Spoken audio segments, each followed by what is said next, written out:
Hi friends, Miss Hazel here. And Miss Kate. Okay, today we're going to make a lantern from some recycled stuff that you may have at home or would be probably pretty easy to find to celebrate the Festival of Lanterns. Festival of Lanterns. There's some all over the world. Yeah. We thought it'd be fun to start one here in Alameda. Oh, that Yeah. would be fun, wouldn't it? Okay. Yes. So I borrowed this from my friend Olivia, who was at camp this week, and this is the one she made. And then you take, obviously I don't think you could put a lit candle in here, it would melt your plastic, but we use these little votives, and then you drop it in here. You could put this in your room, or you could hang it outside. Super pretty, super fun. So I'm going to leave that over there, and I'm going to show you how we made that. So our friend Joyce gave us boxes and boxes of these tennis containers because she has a friend who plays tennis, and she hates to throw things away, so she passed them on to us. So I'm going to use some scissors and cut that off. You get the idea. And then take the top off. And then at the very top, you want to be careful because it's metal and it's sharp, because tennis balls have to be sealed to keep them fresh. So I used some scissors and I cut that top off. Here I go. I cut the top off, the metal sharp part. And then I'm going to poke 2 holes. You might need a grown-up to help you, or you could use an awl. You could just poke a hole. Make sure they're across from each other, and you want to poke your holes before you do your collaging. Oh, there, it's so strong. Okay, so now I'm ready to go.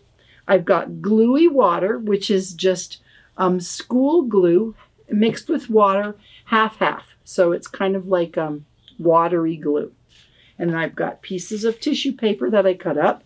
You could save it from maybe a birthday present that sometimes people give you a gift bag with tissue paper in it. You could start saving your tissue paper like Miss Kate and I, and then you will have tissue paper to make your lantern. So you're going to collage it. So the first thing you do is put a little of your gluey water down, and then you put a piece of tissue.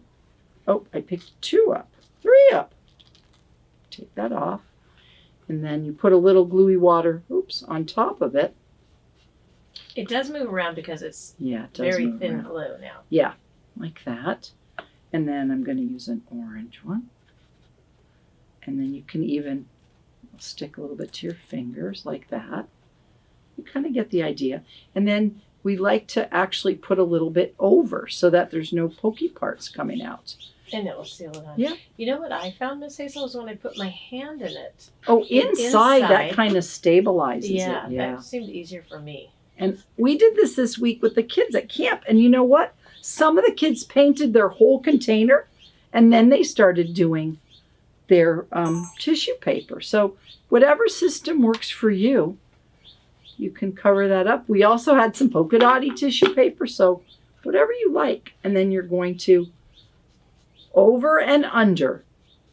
There you go. You get the idea, and cover the whole thing. Then let that dry. I'll put that over there. And then the next part is you need some kind of wire. We have this, what gauge is it? It's 0.8 millimeter gauge, so it's bendy. But you could use kind of any wire. Mm-hmm. And then you're going to hook one side in and do a little twisty to hold it on there. And then you can find some beads and then put some beads on your string. Oh my gosh. There we go. Oh, my eyes. You get the idea. Oh, this is a pretty bead. It's kind of like a square turquoise one. Or as I like to say, turquoise. Okay, so you do your beads and then you hook it on the other side. And then look at that. You've got this really cool lantern, and it's going to be safe. I don't know about if you use waterproof Mod Podge, you could put it outside. But if it's you want to keep it probably out of the water, because I think if you're using regular glue, it's not going to be waterproof. But it would be nice as a nightlight in your bedroom, or if you could make a bunch of them, because these are pretty easy to find. And then you could have your own festival of lanterns. So fun. Yeah, there you have it. Thank you so much for joining us today. If you like this video, you could subscribe to our YouTube channel and see what we're up to. Or you could take pictures of work that you do, and you could send it to us at Alameda Arts Fun on Instagram. Okay, thanks you guys. Have Bye, a good night. everybody. Bye.